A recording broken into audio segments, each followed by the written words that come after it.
Le Cholo Choclo, los Tres Chingones Boxing. Shouts to the Chingones y Chingonas. A little bit of a special one here. We're going to take it all the way to Denver, Colorado, man, to the Rockies, land of the Rockies.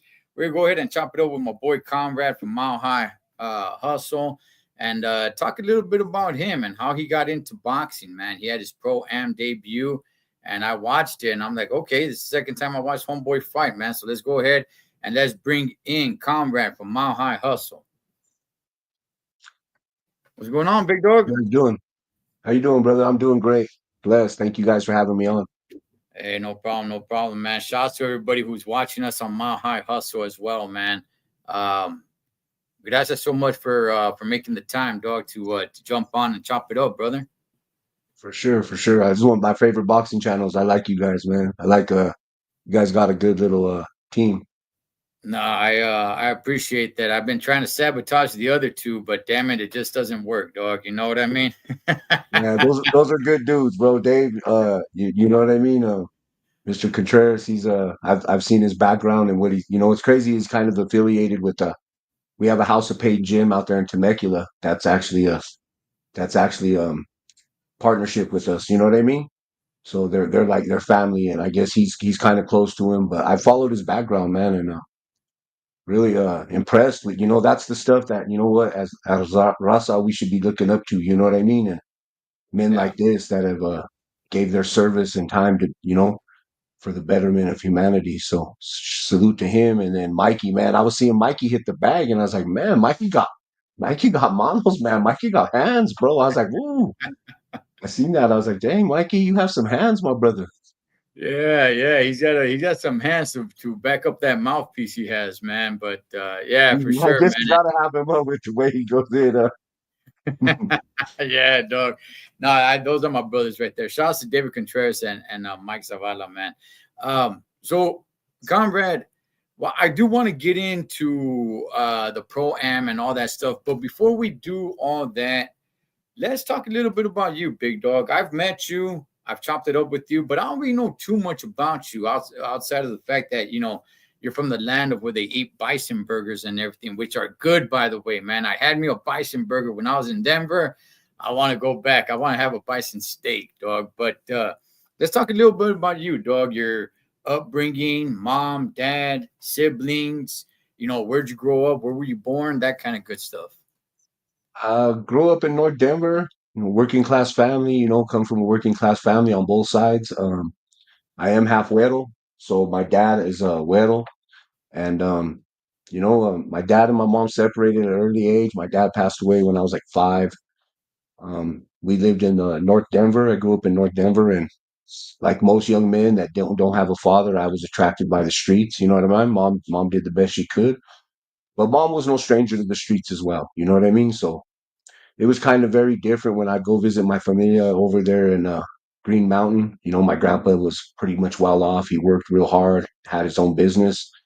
And when I would visit him, I was in suburbia heaven, and then on the weekends or on the weekdays, I would go right back to the hood. I'd be right back in the projects. So kind of learned how to act and function in both those environments. Kind of crazy living in two different environments like that, but I obviously couldn't go to my grandparents' house and show what I've learned in the neighborhood, you know what I mean, or even portray any of that. So I would never want to draw attention to my mom or because I knew they were just looking to badmouth my mother or whatever. So always was the real kindest of kids. If you would see me over there, I was a different kid and just lived in both different worlds, in two different worlds, and was attracted by the streets, man, as a teenager. Played with gangs a little bit. I was a gang member, and more so than the gangs, I got attracted to the hustle, my brother. I got attracted to selling the dope, the fast cars, the fast women, the jewelry. So at around 21 years of age, I ended up catching a drug case for about 5 years. It was actually a 9-year stipulated sentence. I ended up doing almost 6 on the whole sentence. Nonviolent, just drug and guns. I ended up pleading to the drugs, and it was a nonviolent case, even though there was drugs related. So that's kind of where my life changed, man. It was an awakening because I had already had 2 children. When I got out, my son was already 6 years old. My daughter was going on 4.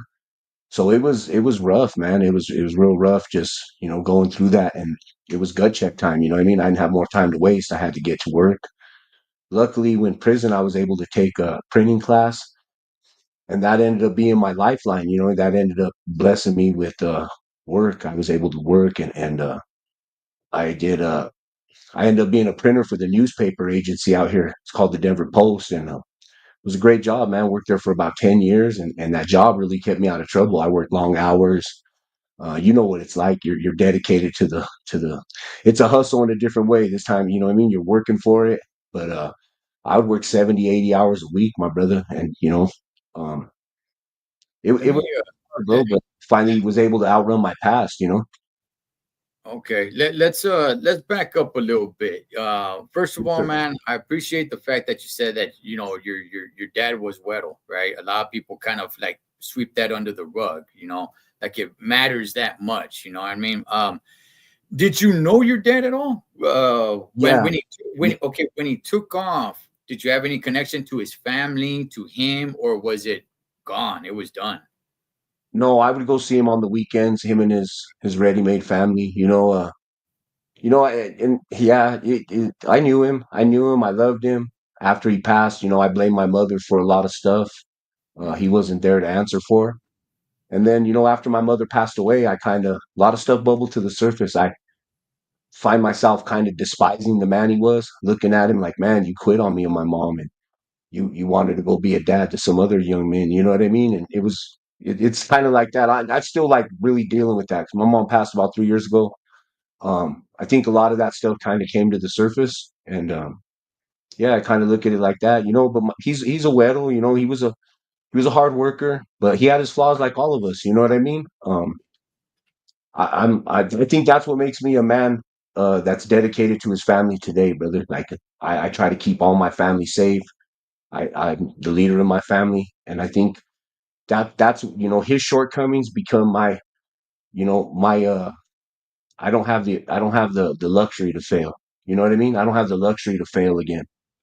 Dog. Okay, so like my dad took off when I don't know, I was like 7, 8 years old, right? And when he took off like that was it. Never saw him again or anything of that sort. It was like him or his family. And I was just kind of like, damn, that was crazy. And then years later, I was like 16, 17 years old.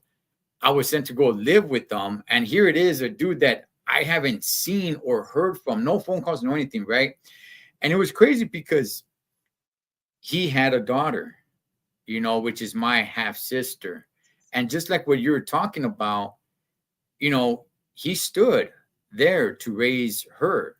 Not her fault. She didn't do No, anything wrong, but I was just kind of like, damn, like you stayed in her life, and you abandoned me and my brother, and not only my brother and I, but he had kids from so many different women as well before he decided to actually settle down. But there was I get a little bit what you're saying, Carnal, because there was a little bit of that in me where I was just kind of like, hey, why don't you stay with us?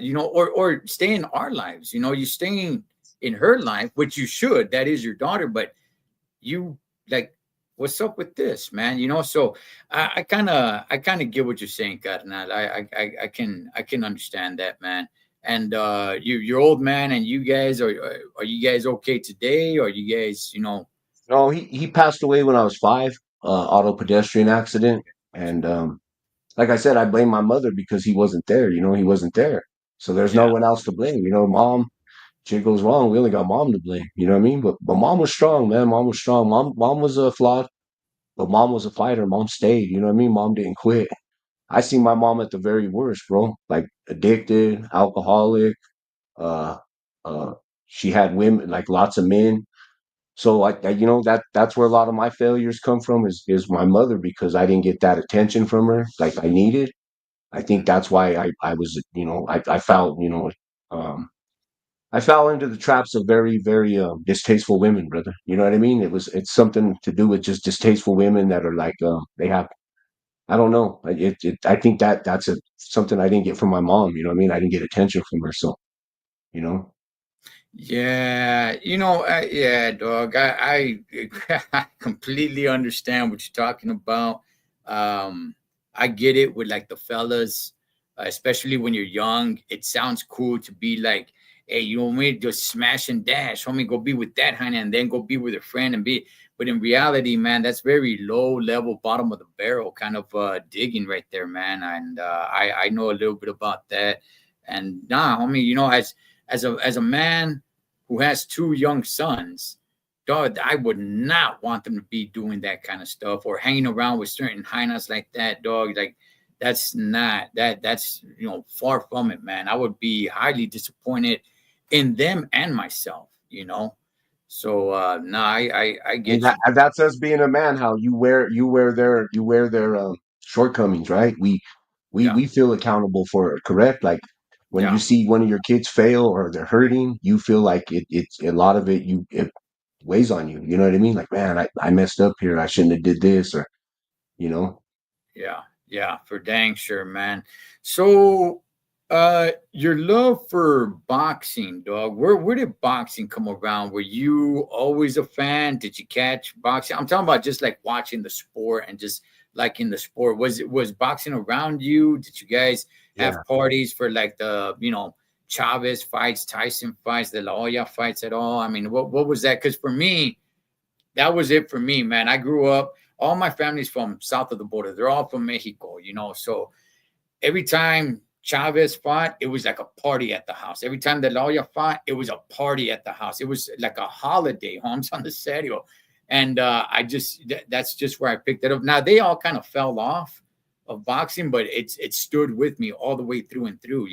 With the Mike Tyson days, it was like a holiday, man. Everybody would watch it, and oh yeah, and I see all everybody drinking and being animated and throwing punches and everything, but they were all out of shape. I mean, they weren't gonna do anything. But how was it for you, man? Where did the sport of boxing come around in your life?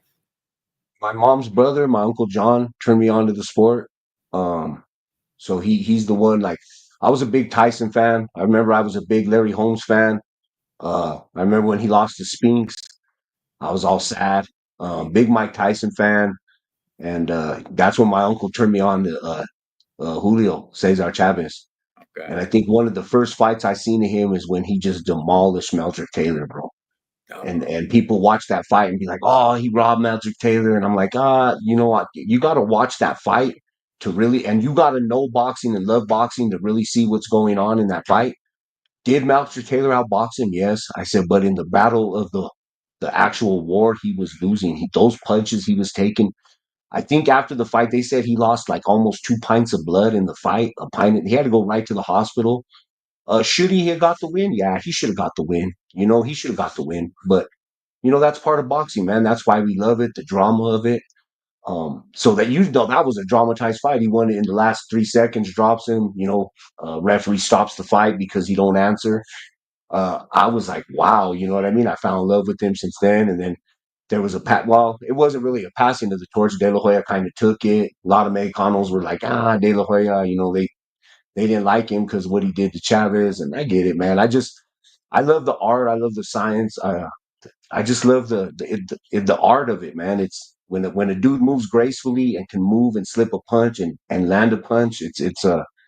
It's art, man. It's an art in motion. And to watch dudes, even if it's a Chicano or a Mexican style where they're just pounding on each other, man. It's an art. It's an art, and it's the canvas. Like I said, shooting. It's called a canvas because we painted in blood, my bro. So mhm. I have a tremendous respect for the sport, and after doing it, to be honest with you, I have more of a respect for the sport just because how hard it is. How tough it is.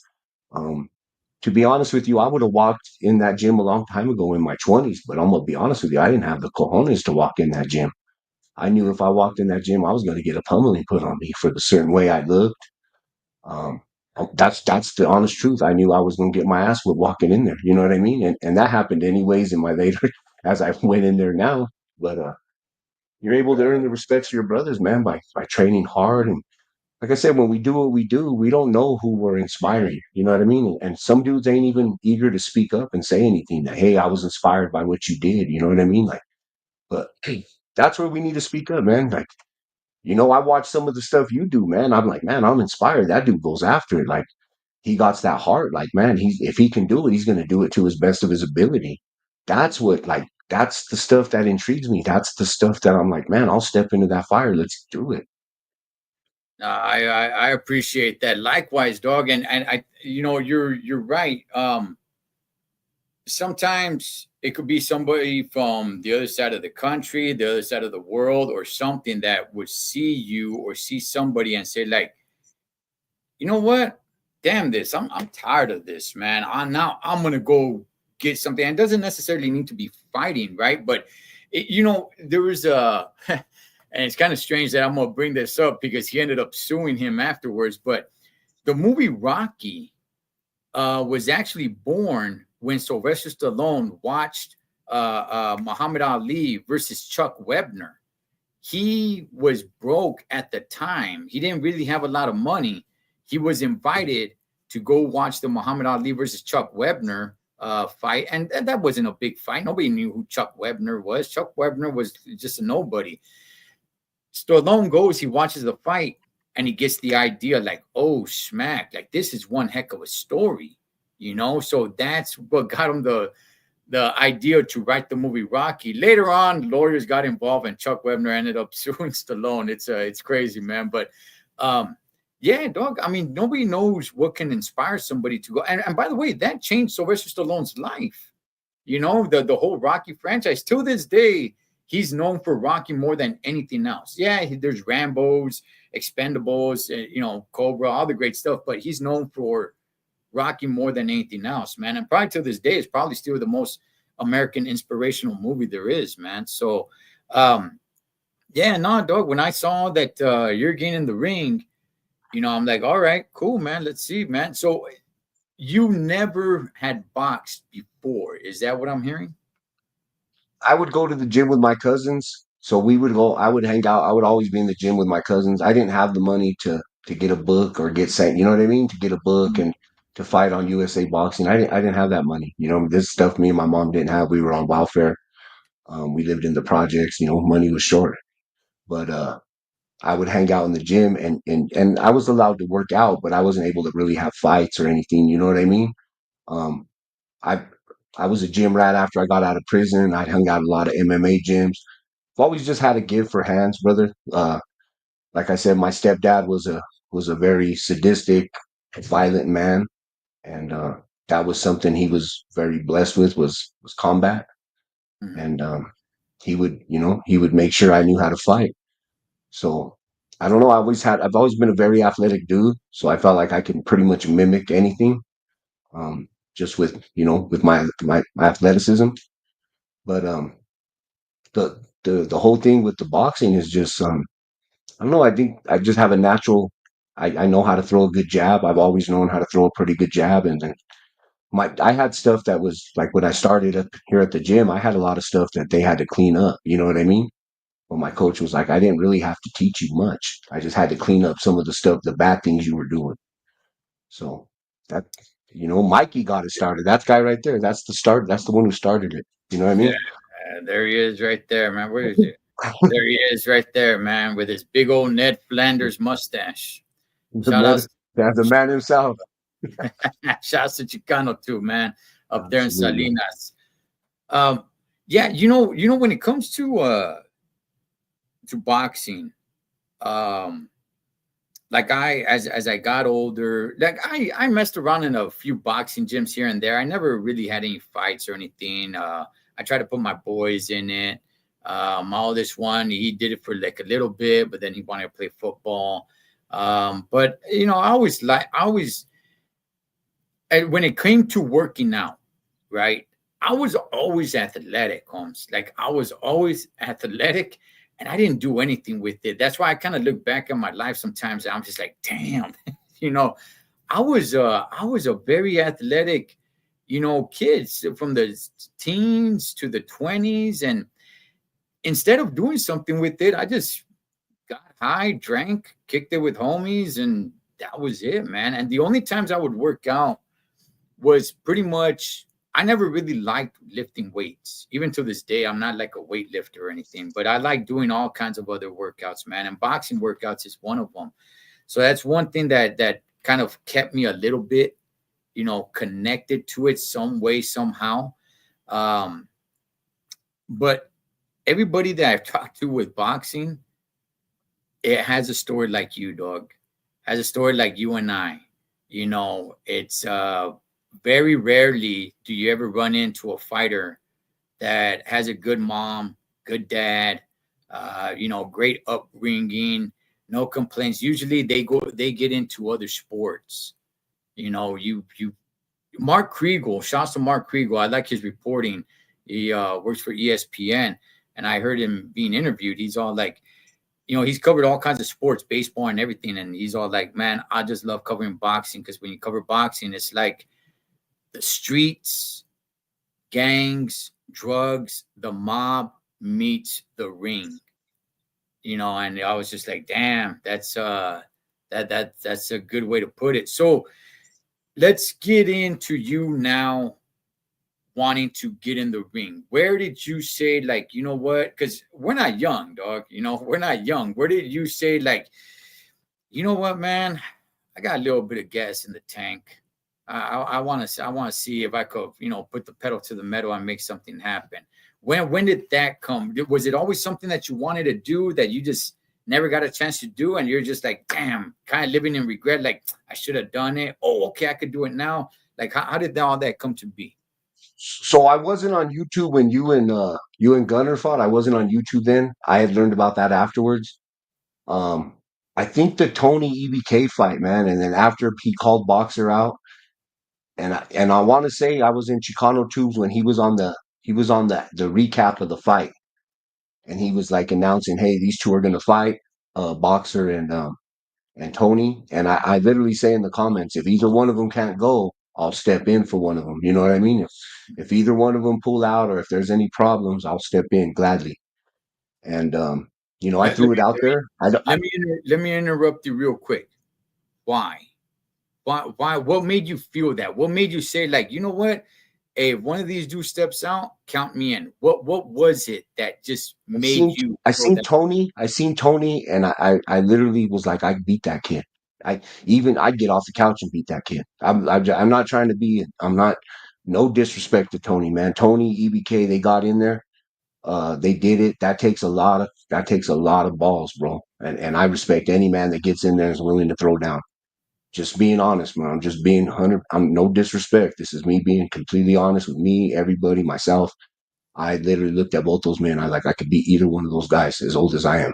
And I seen highlights of Boxer of the stuff he had put out for the prior fights, and a lot of people were praising him. And I'm like, what are you seeing? Because I've been around fights my whole life. I've been around dudes who can throw hands. I've been in gyms. I know the goods when I see the goods, bro. I know I can look and be like, man, no, that's not the goods, bro. I'm like, he's flat footed. He chicken wings his punches. You gonna see those coming a mile away, and I felt like I still had it. You know what I mean? I was out of shape. Don't get me wrong. I knew I had to get out in shape. Had to get in the gym. Um, but the what's it called is all there. The athleticism. I've always been an athlete. Always. I was a how do you call it? A late bloomer. A late bloomer. I didn't start maturing until I was like 16, 17 years old. You know what I mean? At Now when you 14, I say, still had a very little frame. I started putting an immense amount of muscle on around 17, 18 years old. okay, now when you say you've always been an athlete, did you play any sports or you were just an athletic person? I was a football diamond, dynamo, brother. Football dynamo. I played basketball. I wrestled. Um, I've Okay, just been in a lot of sport. Every sport I've been in, I've excelled at. You know what I mean? got it. Uh, Boxing, like I said, I used to see my cousins get whooped up, bloody noses, stuff like that. So that sport always was like a little, um, I done a lot of bullshit. I was scared. I was like, man, I don't know. I don't know how you gonna feel when you get punched in the face. I know those dudes got hands. Like you're gonna take a beating. You just ain't gonna go in there and whoop some boxers. That don't work. That don't happen. You got to Yeah, go in there and earn their respect. And then, especially if you look a certain way, you go in with tattoos, you got the bald head, you got that tough guy look. shit, you're gonna get green lighted as soon as you walk in the gym, bro. They're like, oh, look at this dude. They try to run. They'll try to run you out, bro. They'll try, Yeah, and believe me, they did. This yeah, all happens in the gym. yeah. Everyone knows it. Yeah, hey, Uh, Conrad is telling 100% truth. Look, man, if you're from the streets and you look like you're from the streets, like you're some tough guy that lived a certain life, oh, dog, they're gonna say like, okay, you think you're a badass mofo, dog? We're gonna humble your ass real quick up in here. Absolutely, I seen it time and time and time again. Dudes leaving the gym just cussing and flipping everybody off. Man, fuck, I ain't coming back. I'm gonna smoke you fools and everything, just leaving the gym just to turn the corner and tear up, man, because they just had their ego taken from them, dog. They just had their dignity just ripped away from them. It's a different world, dog. It's a different world. Everybody thinks they're a tough guy. You go into a boxing gym, dog, and or yeah, even you an MMA gym, even a jiu-jitsu. That happened to me in jiu-jitsu, bro. I walked in the gym. There was computer nerds in there, bro. They'll tear your alarm off and take it home with them. Like, bro, they ain't playing. Like, I used to be like, man, don't judge a book by its. I used to walk in the gym and be like, who are those nerds? And I'm like, yeah, start some shit with them, bro. You're gonna end up strangled here. One of yeah, those dudes are gonna strangle you. Well, stop it. So yeah. it's a different realm, bro. And you know what's funny? I have a friend that he used to be my patron. He owned a bar. He manages a adult nightclub, and he was asking me. He used to come and train jits with me. He was real good too. He was real good, and he we would train. He goes, "How come none of the bouncers come in here, Conrad? How come no one comes and trains?" And I was like, "Honest?" And he said, "Yeah." And I said, "A lot of those dudes can't come in here and train because it's gonna hurt their ego, bro. They're gonna have to go home and really look themselves in the mirror and be like, man, this is an ego check in here. Like, you're not as bad as you think you are, bro. Like, someone will test you. Like, there's dudes out there that are fierce that Yeah, yeah, nobody's heard of." yeah. Usually, security guys they just hire big, intimidated looking dudes. You're right. You're Yeah. right. You're right. But can they really throw down? You know, we don't know until it actually happens. But no, you're right, man. You just get somebody who's 6'5", got some size on them, and he's security. Yeah, because everybody, the average Joe wouldn't mess with that dude, but somebody who knows how to throw down, if push comes to shove, he'll throw Yeah. down with the boy. They're not So intimidated at all. yeah, he ain't intimidated. So going back to you, okay. So you watched that and then you reached out and you said, okay, so inside of you, were you like, I want to do this? That's why I'm gonna throw my name out there. I mean, like you said, you saw what you saw, you said, I can beat one of these guys or all these guys, right? But Yes. inside of you, did you want to do it? See, when you're watching it happen? Okay. Yeah, you manifest it. You know what I mean? You don't even realize I threw my name in the hat, not knowing if Mikey was taking me serious. Because I'm from Denver, Colorado. You know what I mean? This was mostly a California thing. I get it. You know what I mean? It's kind of hard to take somebody serious that's so far away. Like, are you going to show up? Or, he puts all his heart into it. So, push came to shove. I don't know. He manifested it. I put it out there. He put it out there in the universe, and it came back, bro. So, once you I just believe once you open your mouth, brother, you just wrote a check. You know what I mean? Like, yeah, now the hard work begins. Now he said, okay, you know what I mean? I'll oblige you. And then that's Uh, what really got me going. That boxer said, hey, I'll oblige. Yeah, for sure. If you're ready, you fight me. I'll fight him. And I was like, let's go. well, I look, I'm with you. When you open your mouth, you wrote a check. The problem is that a lot of people that they write their check, that check bounces. You know what I mean? So, but I'm with you. If you open your mouth, you wrote a check, and that sucker should be valid. You know what I mean? But a lot of them get voided. They bounce, dog. But so when you got the phone call, what was your feeling? Did you think to yourself a little bit like, damn, did I really get myself in this? Do I really want to do this? Were you waiting by the phone? I mean, I'm exaggerating by waiting Oh, by no. the what I'm saying, were you like, man, I hope somebody pulls out. I hope I get this, Well, or were you just going about your daily life and then out of nowhere, the phone rings? no. You know what? So actually, let's back up a little bit. I actually asked Mikey. I reached out to Mikey. I think I text messaged him, and I wanted to fight another YouTuber who I'm not going to mention because I don't want to put him on blast or make him feel like a chavala. But he turned it down. Mikey knows him, and he said no for whatever his reasons are. I can't call him no names. Just wasn't in his highest of priorities to do it. And I get it. We're adults. Not everyone gonna want in and throw hands. So it's all good. Um, so Mikey probably knew I was probably interested in getting in the ring at that point. And then I guess the thing with Tony, whatever, Boxer fell through and he reached out to me and I was like, things just fell into place because I work right next to a boxing gym. I literally work right next to a boxing gym. Like it's literally I could walk out of my job and go right next door and I'm in the boxing gym. So I was like, man, I went over there, reached out to them, asked them if I could sign up and use the gym. They gave me the family price. Salute to A and B's, man. A and B's Fitness in Montbello.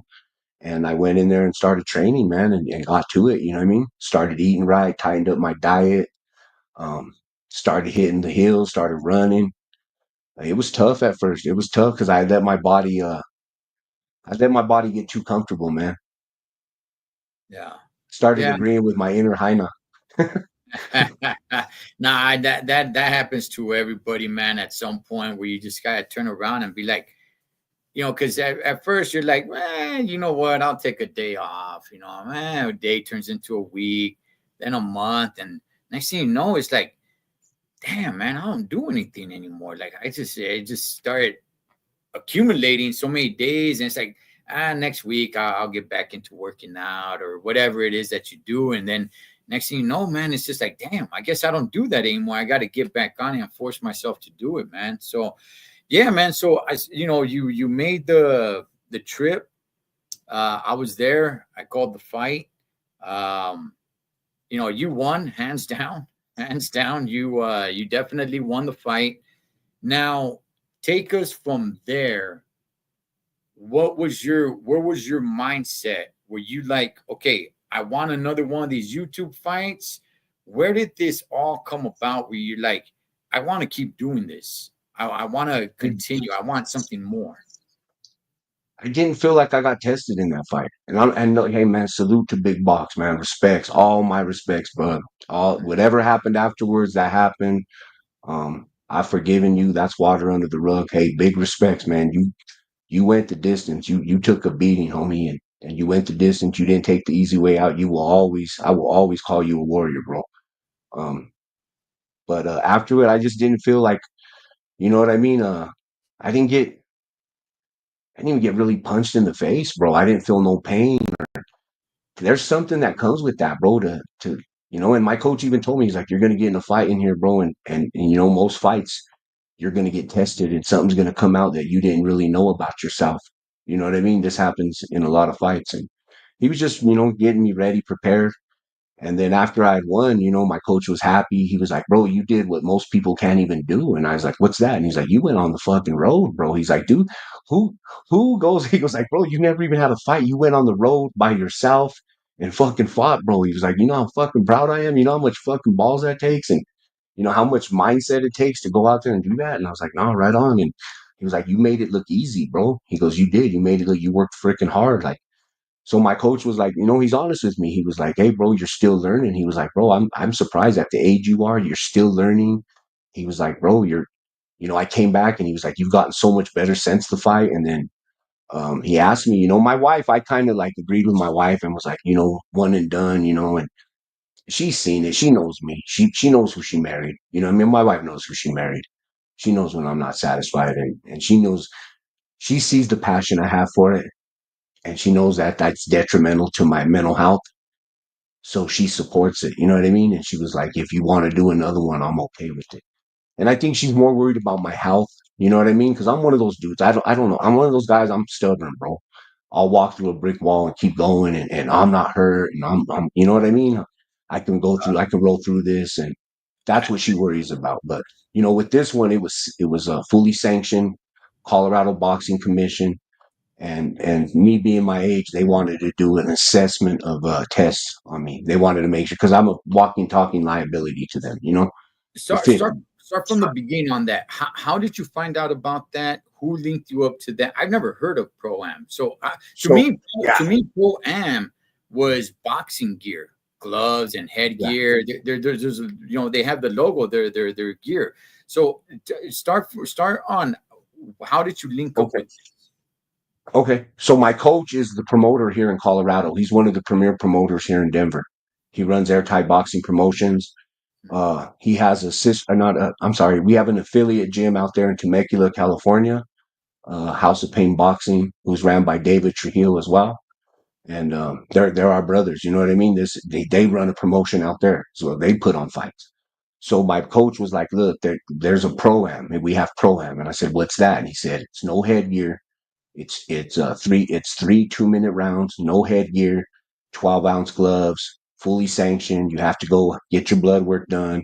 You have to go see the doctors. I had to get an EKG and do what's called a safe fitness assessment, which is a senior citizen fitness assessment to make sure I was fully capable to fight. So I had to do that, and we talked about it. And he was like, "I think I got an opponent for you." And that's when I seen Big Red. You know, he showed me Big Red, and I was like, dude, wait. First video I seen of Big Red, he was throwing a telephone pole, bro. He's literally throwing a telephone pole like that and tossing it like. And I'm like, dude, where are you finding these freaking guys, bro? What the Because I'm like, dude, what you? And I was like, how much? At first, he was like, don't worry about it. Like my coach is like, ah. And I didn't have film on the dude. I had no sparring footage. I had nothing of him punching a bag. I just knew he wanted to box, and he had been boxing for a year. Yeah, You know, he my looked like a bear, man. bro, he was 273, no, 374, Yeah, 374. And he's a legitimate strongman. That's what he does. He goes yeah. to throwing kegs and lifting rocks and doing these walks with the pail. Oh man, dude, I was like, so that was kind of concerning. I looked at my coach and I was like, dude, he was like, why are you worried? And like my coach is a mental dude. He's like, everything's mental. He's always like, it's all here, bro. Like he's told me in the gym when I was getting whooped by some of these dudes, and he was like, "You know why dude can whoop you?" And I was like, "No, why?" He was like, "Because you believe he can." And I was like, "What?" And he was like, "Because you believe before you even step in that ring, you believe he can beat your ass, and you lose." He was like, "I'm telling you." He's like, He don't have the half the boxing ability you have or half the athleticism you have, but you succumb to this." So it took a while for him to work on that. You know what I mean? Like he would be like, I would come into the gym and he'd be like, is it spar? He's like, you're sparring today. And I was like, sparring day's tomorrow. He's like, nope, sparring's when I tell you it's sparring today. So get your shit ready. You And he, you you know what, man? That's how a lot of dudes ended up losing to Mike Tyson. They never believed that they could beat him. A lot of dudes went in there scared, saying like, "This is Mike Tyson. I just don't want to get hurt," and they ended up getting hurt anyway. Man, he punched their lights out. So I get what your coach was saying, man. It's like you're already thinking, that he could beat you. A lot of guys already lost the fight before they even stepped into the ring with Mike Tyson, man. so yeah, the coach just worked on my mental. You know what I mean? He was like, you got all the tools, bro. He just polished them. Basically, he was like, bro, I've never showed you how to throw a jab. I can't teach anyone to throw a jab the way you throw a jab. He's like, dude, your jab is my coach was like, man, Conrad, a natural. You see how he throws that jab? Like, man, and all my guys, all my teammates, they praise me on my jab. Like, man, your jab comes out fast. Like one of my coaches was like, bro, I haven't been hit with the jab like that. That jab like hurts. And I was like, man, right on. You know what I mean? So in a way, it kind of pumps up my head, but at the same time, it's like they're telling me, they tell me the truth. My coach is the truth teller, and he looks at everyone. He's like, do I tell you? Do I lie to you? And my other dudes will be like, hell no, you don't. And he was like, Conrad, I'll never lie to you, bro. And he was like, if I didn't think you could do it, I wouldn't even ask you to do it. I wouldn't tell you to do it. I would say, hey, bro, stop boxing. You're gonna get hurt. He goes, bro, you're old. You're still learning. He goes, bro, I see you peaking. You know what I mean? And how did this go? How do they choose your opponent? Is there an age limit? I mean, can it just be any age? Is it No, just weight? it could have been a 20-year-old. It could have been whoever wants to go pro am. That's a heavyweight. You know what I mean? He was 30, I think 38, 37. So Yeah. whoever's a pro am that wants to fight.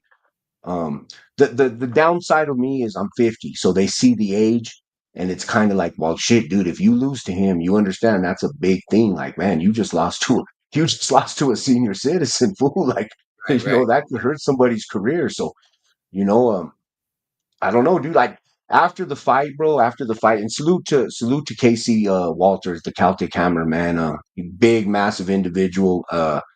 I would be lying if I said I wasn't concerned about his size. Um, Fortunately, I what's up, my brother Bigfoot? Fortunately, I spar with a dude that's 350. You know what I mean? And Oh, my friend Chewy. So okay. Chewy Alvarado is 350. He's a pro, and this is my main sparring partner. So I know what it's like to be in the ring with a big boy that like big and knows how to use it. It's one thing to be big, but when you're in the ring, you really got to know how to use that weight. You know what I mean? And if you don't, it doesn't mean anything. It's detrimental to you more than anything if you don't know how to use it. So I think that came in, to play. And like I said, salute to Big Red. But after the fight, it was like, my coach was like, dude, the boxing commission loves you, bro. They were like, I even had a couple boxing commission come up and be like, bro, like I did not expect that. Like, wow, like way to fight.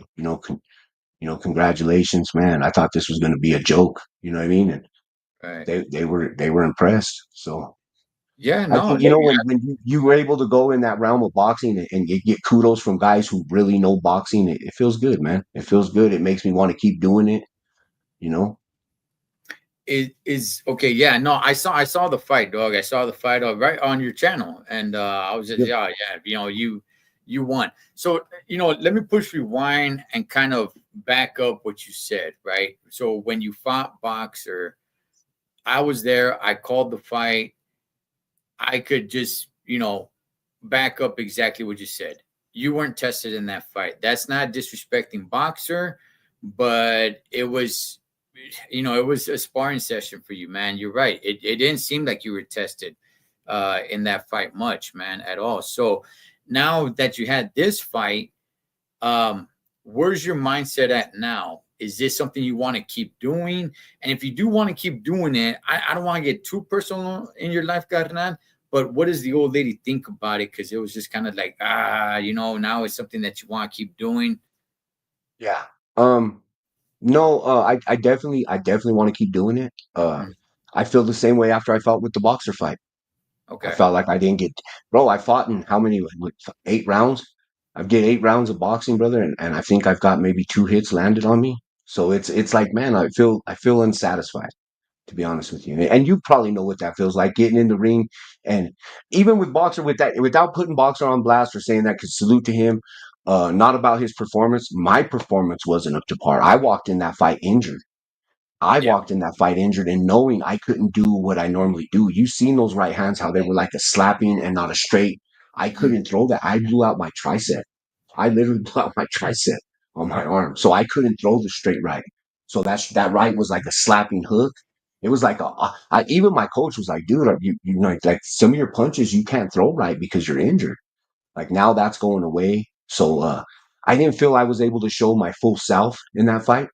And even with Big Red, even with Casey, I didn't feel like I showed myself. I even told my coach, I go, that fight was very similar to the Boxer fight. I kind of looked the same. I had my hands down. I knew he couldn't close distance on me. I knew I already had control of the distance. Once I hit him with those first punches and jabs and stuff, he was already gun shy to get hit. He knew he was going to get hit. You know what I mean? He was scared to engage. He didn't want to engage because I already had him timed. So yeah. it was unsatisfying. So I think I have to have another one that, maybe a step up in competition. Uh, we'll see. To Yeah. go pro is to be like, who's really gonna fight me at pro, man? Because all bullshit aside, if you lose to a 50-year-old, it looks bad. You know what I Yeah. mean? My coach is like, dude, stay in your lane. He goes, there's places you're at 50. He was like, dude, you can do what's it called? He's like, you can do we can do like what you and Gunner did. Yeah. An It was for exhibition. charity events. Yeah, charity Charity. events. You know what I mean? When you were saying that how you're injured, right? It made me think of that, right? And immediately they're talking about like, hey, why don't you guys run it back? Why don't you guys run it back? I did. I did want to, but I knew it wasn't the right thing to do because the reason why we did it. It was bringing people together. It was raising money. Whatever That was happened. organic. That was very organic. What all took place. Yeah, and I didn't want to turn it into, hey, we're boxing YouTubers now. Now, who do you guys want to see us fight? I wanted the message to be clear. I wanted to stand alone. I knew there was smack talking out there. That's cool. That's fine, right? But I did feel exactly what you just said. I did feel in myself like I I know I could have done better. I know I could have done better. Oh, I without went bro, I seen the second fight. I was like, that's a totally different dude, bro. I yeah, was I like, went there's in no there doubt in my mind. with He was freaking injured. That's a whole different fighter right there, bro. Brother, yeah, once I seen you start throwing, bro, I was like, oh, I done lied to myself on this. I didn't know all this. And then one of my friends put me on game and was like, well, you don't know Cholo's like a triathlete, bro? And I was like, what? And he was like, bro, he's a triathlete. He goes, this fucking guy does all these events. And I'm like, so I really started tapping in and really trying to like finding the stuff I'm like, man, I didn't even know he had that work ethic, bro. I go, if I knew that, I go, I would have probably never bet against him, bro. Because to me, work is everything, bro. To me, it's like I tell my son this: you're not always gonna. Hey, bro, you're never gonna be the most talented. Never. Never. yeah, But what will separate you, bro, is your heart, your work ethic, bro. So yeah, there's a saying, hard work beats talent when talent refuses to work hard. You know what I mean? And I exactly. believe that 100%. Yeah, so I get exactly what you're saying. Shouts to Gunnar. Nothing against him. It was an exhibition. It was for Oh, charity, shouts to Gunner, and, man. and that's what we did. But did I feel? I went in there with two cracked ribs. Did I feel like I put the best I've, of my ability? No, not at all. I've So had did I that injury, bro. You can't even move. want to You do it? can't breathe, bro. You can't move. I couldn't even get off the toilet, bro. And I was like 18 years old when that happened to me. So That's a so brutal now, injury. okay, so now, Conrad. So now you're looking, and I believe me, I get what you're saying, brother. If I get in there, I want to bleed. I want to feel some punches. I want to be pushed to the limit. I want when the fight's over, win, lose, or draw, I want to feel exhausted. I want to feel like, damn. Now, don't get me wrong. I don't want to get beat up. I want both of us to feel like, you know what, I push you to the limit, and that person tell me you push me to the limit too. Like that's what You that was. brought something out of each other. That's art. Exactly. Like it says, like Yes. you Yes. brought something out of each other. Like you brought the Yes. best out of me. I appreciate that. Yes. Yes. That's why when it was time for me to fight Buzz, I kept telling him like, big dog, you know, bring it, because I'm gonna bring it, but Oh, it bring got to it. a point where you were like, well, then knock me out, fool. Shit, let's see it. Go Yes. for it. Like you got pumped Go after a for it, minute. Like, man. let's do this. Yes. I'm ready. The most disrespectful thing you could do to another man is take it easy on him. Yes. If I found out that somebody took it easy on me, I don't want to shake your hand. You disrespected You me. cheated both of us. You cheated Yeah, both of us out you of our treated glory. both of us. If you could take me out, I'd rather you take me out then, man. But don't not say like, I took it easy on them. No, and you disrespected me. Don't come at me by shaking my hand because I'm not gonna shake your hand. But so now after having two fights, now what are you looking at? Are you guys looking to select an opponent a little bit more selective of like, let's get somebody in there that's gonna test me, or you guys just Gonna looking for rumble. anybody to get a fight in? Um, there's a couple people on the radar. There's a Joe Hunt. He's a rap singer out here in Colorado. He's a Christian rapper.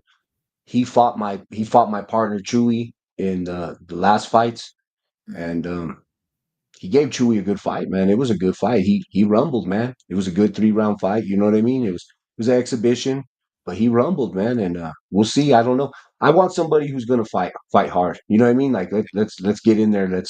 My coach said there's a bunch of offers already. So he's like he's the guy here in Colorado when it comes to promoting.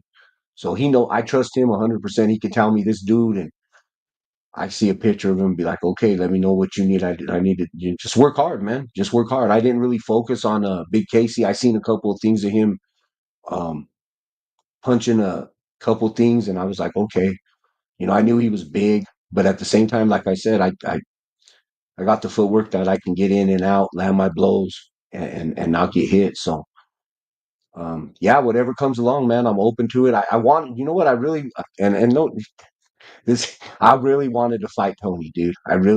The problem is Tony waited till I already moved forward before I seen him in my messengers, I seen him in the messenger in the live, and I had a little fun with him after that. I would have loved to fight you, dude. But you got to understand now. Now I'm watched by the Colorado Commission, who very well someone went and told on me, bro, that I had a fight. You know what I mean? It came. They seen my coach was like, dude, don't put no sparring videos of you up. They're watching them. I promise you, they are. They know you're a YouTuber. Um, I stopped posting videos, but even the dude said he had seen the boxer fight. He goes, "I seen that boxer fight. I watched it. Me and my coaches watched it." So they had already broke that down. You know what I mean? Um, So you were already in this uh program when you fought boxer? No, no, Okay. no. When I Okay. got involved and I signed up to get and I petitioned for my license here in Colorado with the boxing commission because I'm through the Colorado Boxing Commission. I had to petition for my license. They told me what I had to do. You know what I mean? Here, you got to get your blood work done. We need an EKG. We need you to do a safe fitness assessment because you're a senior citizen. There's a senior citizen fitness assessment to show that you're capable and physical capable of fighting. Cool. Got it all done. Then my coach was like, boxing commission wants to have a sit down with you. Okay.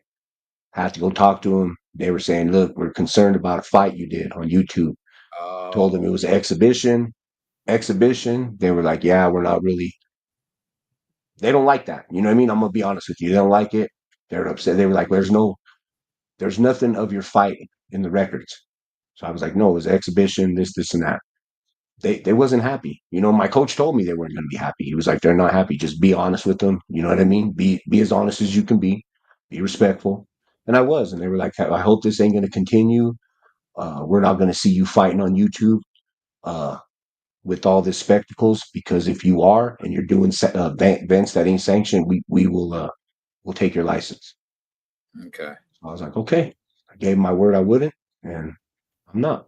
I'm, I'm gonna come Yeah. out for the sparring, but I'm not gonna. No, you know what I mean. I can't have it looking like it's a um like it's how do you say organized? Yeah. Can't look So organized. okay. That's what they Okay. look at. It looks organized. Like, So oh, okay, it looks you organized. are gonna show up to that event. Oh, I'm coming out. We're booking our flights here in a minute. Matter of fact, right after I get off here with you, I'm gonna book my flights. Come out there and hang out with you guys. Okay. Okay. Okay. And We're gonna come and play. We're gonna come and hang out with the snowman. The snowman.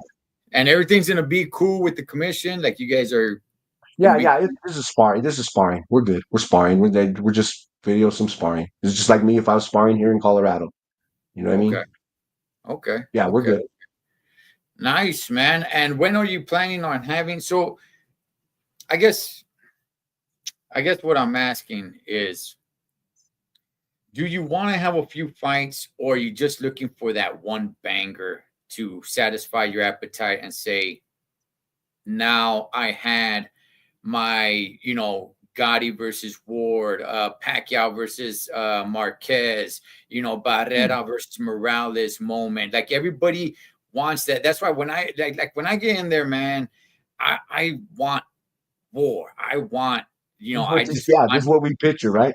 Yeah. So are you just looking to satisfy that appetite, or is it something that you want to keep on doing? Man, I don't know. I don't know how I'll feel if that happens. You know what I mean? Okay. Or if someone hands me my ass. I think we'll answer that when I get there. But Yeah. I feel as physically as long as I can do it, I'm gonna do it. This is something that I feel that I really need in my life. I hear a lot of YouTubers, and no disrespect to them, I hear a lot of YouTubers get on here and say, "Hey, I'm looking to change, a young man's life, or and show him that this gang, Here's the problem, man. A lot of these kids that are doing this stuff, how many of them watching us on YouTube? Let's be honest with ourselves. Mhm. Mhm. These kids are already entrenched into life, like what I spoke to you about, what my life was like, your life was like. Right. Um, you got to really get in the trenches, and I do that at my gym. I'm lucky enough that my gym is linked to a violence prevention program. So all those kids that are in that gym, they're at risk youth of gang members. You know what I mean? And I'm able to show them a work ethic that I have in there. That hey, look, even at 50, you can work hard and still get what you want and be somebody. You know what I mean? If I can do it at 50, you can do it at 16, 17, 18, and be able to connect with them. You know what I mean? Connect with them and just not be somebody talking on a screen. And no disrespects to anybody doing that, man. If you have reached anybody or, changed anyways thought on this, man, salute to that. Good for you. That's something that I wouldn't even try to take those accolades from anybody. But I believe we really have to be in the streets. We really have to be around the youth to change them, to change their way of thinking and be an example. So I think that's what I'm able to be. And that's what my coach is like, man, I love that about you. You're in here, you work harder than some of my champions. Like you outwork my champions. He was like, bro, if I could put your work ethic in a couple of my guys, shit, sky would be the limit. So he was Yeah, like, at 50, he's like, I tell them all the time, like Conrad outworks all yous. He's here every day. He outworks every one of yous. Like, when my coach looks at me and says he was just promoting and going through the motions of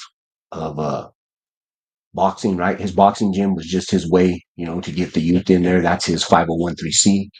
Um, is youth violence prevention. He's a full-time counselor, but he was like, I lost the love for teaching the boxing, right? yeah, And he yeah. said, now I feel like I got new life breathed into me. And I said, yeah. And he goes, you know where it comes from? And I said, no. And he said, you.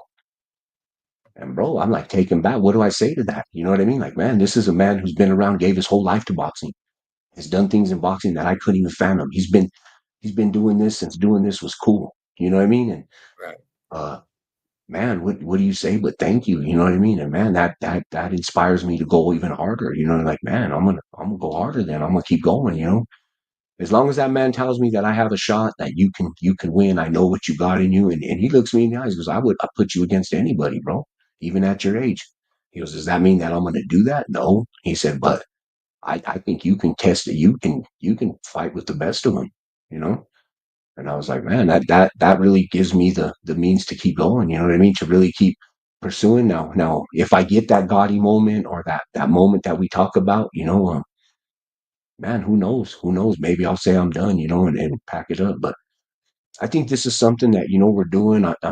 My channel is, it'll be here long after I'm gone, bro. And right.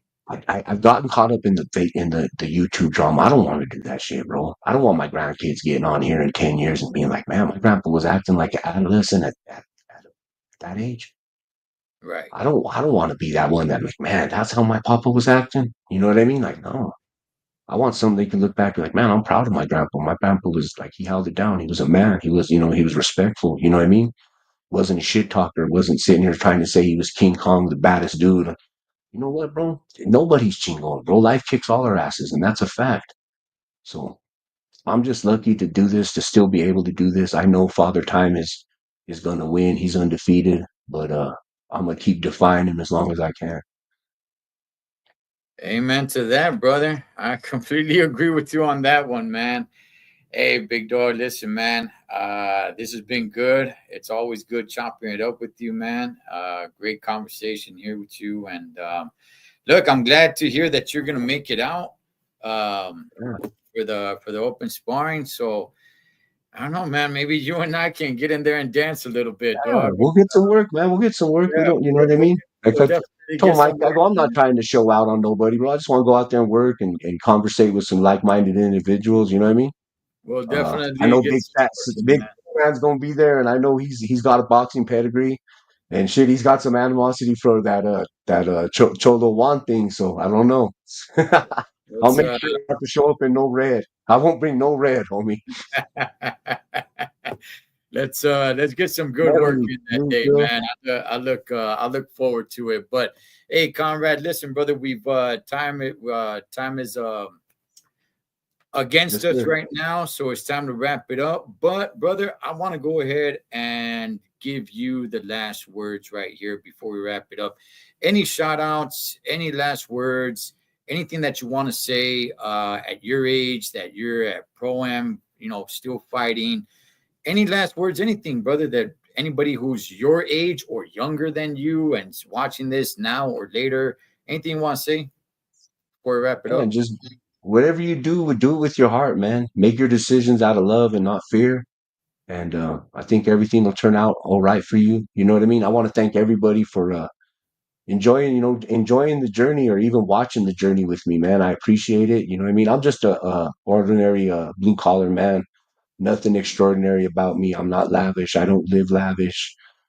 There's no smoke and mirrors. You know what I mean? I'm not gonna. What you see is what you get, man. I'm not gonna tell you I was the baddest dude ever to walk the streets here in Colorado because that's just not true. Um, I'm blessed, man. I'm blessed to still be here. I'm blessed to still be doing what I'm doing. I'm blessed to be on YouTube. I'm blessed that I have supporters, and I don't even want to call them followers. They're family, man. At the end of the day, we're all family, and respects to each and every one of you. I pray for each one of you every night, and thank yous, man. Thank yous for enjoying it, and yous help me keep going, man. Yous help me keep going and pushing through when I have those questions and doubts in my mind. And just want to say thank you. Thank you, Cholo, for having me on, brother. Salute to you and your channel. I tap into you all the time. You're a very inspirational person, brother. And just want to let you know, in my life, you're very inspirational. I know I'm going to get some wisdom and some knowledge whenever I tap into either one of your channels. So thank you, my brother, for being that. Appreciate it, brother. That is Conrad from Mile High Hustle. His channel is pinned in the comment section. So you guys go down to the comment section. It will be the first comment you guys see right there. Tap that link. It will shoot you right to Mile High Hustle. Conrad, gracias so much, man. Cholo Choco, los tres chingones boxing. Shouts all the chingones y chingonas. And Conrad from Denver, Colorado, man. Mile High Hustle. Catch you guys on next round.